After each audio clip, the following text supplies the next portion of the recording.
Welcome to Comics on the Pyre, where everyone can come and indulge in all things comic related, whether it be movies, TV shows, cartoons, video games, or just comics themselves. If you love comic books, then show it by hitting that subscribe button to help this precious media that we all love thrive and flourish.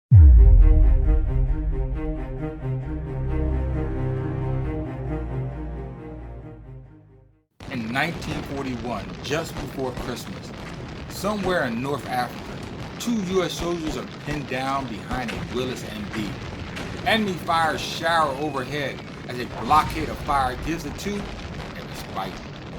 In an effort to return fire, the sergeant peers around the front of the Jeep, but click, his Thompson machine gun is empty. And in an audible tone, the man curses to himself, and then to his subordinate, Dugan. With a quick assessment of the situation, Dugan concludes that there are maybe 10, maybe 12 Krauts, and maybe 1 Sherman tank.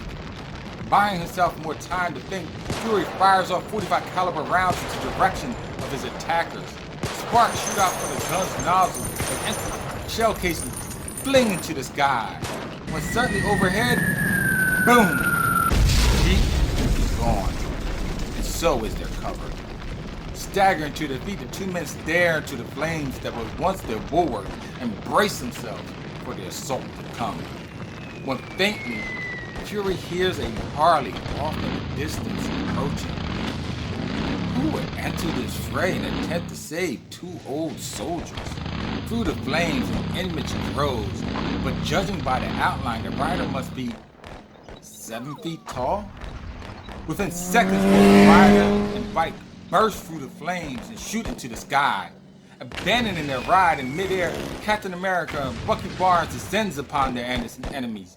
In unison, they take the fight to the Germans. The once overconfident soldiers now feeling the sting of America's super soldier. In smooth, quick motions, the two act together, coordinating their attacks as one. Rogers borrows a steel hand granata from a fallen foe and tosses it to his partner. With the ever-efficient economy of motion, Bucky, under the cover of Cap shields, scales the top of the Sherman and returns to the Germans' back their lost property. But now, only detonated. With the enemy routed and the area secure, Captain America and Barnes finally check on the condition of their contacts and report for duty. But Fury, he's not impressed. In fact, he's just bristling with contempt. So long for welcoming the cavalry. Welcome, viewer, to this installment of Comics on the Pyre. In this video, I'll be going over 5-issue miniseries written by Jeff Loeb and illustrated by Tim Sales, titled Captain America White, which is what I consider a homage to the golden age of comics. White is narrated by Steve Rogers as he recounts a mission with his partner, James Buchanan Barnes, during World War II. The series focuses on the relationship between Steve Rogers and his sidekick, Bucky Barnes. Through the story, you learn how the two met, why the Captain America took Bucky under his wings as his protege, and see the depth of the two's relationship.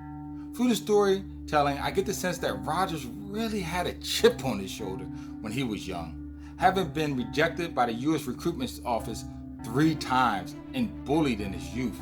He felt he had something to prove, and he saw that same look in Barnes' eyes as well.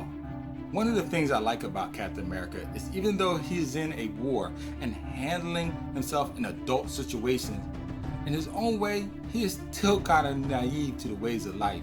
Even though he's a soldier in the military, he follows his own strict moral codes.